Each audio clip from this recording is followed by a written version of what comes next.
Tasina ko jefe de transporte público, senhor Doran, a decidir o que eta mais ribalei com lei mes, eta decidir o que não foi bus, mas não tem mais para dilante, não tem mais que tem bus, não tem mais confortável, mais grande, eta pensa que sempre interpretar lei robes, e qual lei te pensa bom claro para transportar passageiros dentro de 2 distritos, o veículo mes tem 9 assentos. En outro papel die kon graan, niet kon haaltje bus meseta. E agora que que tá perricando diferente chauffeur de bus, tem bus parar na aduana agora aqui e não que firma chauffeur de bus por ranha su veículo. E nós mandamos carta para ministra Balborda, pedir para intervenir e para mostrar jefe aqui que em outra masculei e também tem como bem com culturende. Que tem motivo não que tá pone riba papel que te bisa ko e bus nang notimag di core. O sea,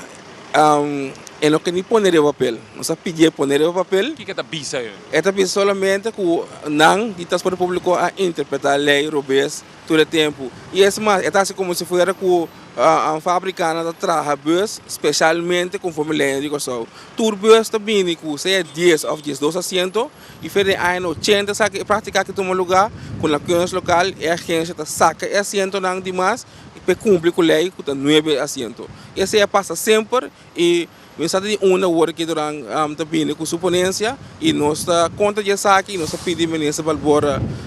toma nota de saque toma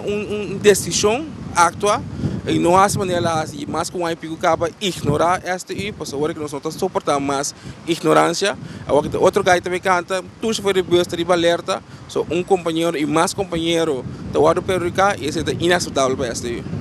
Você quer que nós aqui atrás na lei ou está a mundo está desarrollado com nanta bem com mais tudo então nós queda aguantando 9 assentos. Nós aqui atrás só tem lei na que ainda 6, 9 tempo não tem nem bus, tá auto estava tendo 5 assentos. Então pensar de uma maneira que também com suponência agora aqui e se nós estamos de acordo com aquele mensagem risa aquele candidato de estol para nós poder mais serviço e esse também ajuda também agora que não nem se risa a tarifa de bus tampouco. Quando me se põe candidato de estol? Bom, essa é de uma reunião general que tu chauffeur de bus me se fixa-se e nós lo vai vir pronto reunião general nós estamos agora aqui com o ministro da BAC e para nós vai reunir e para ficar next step que nós estamos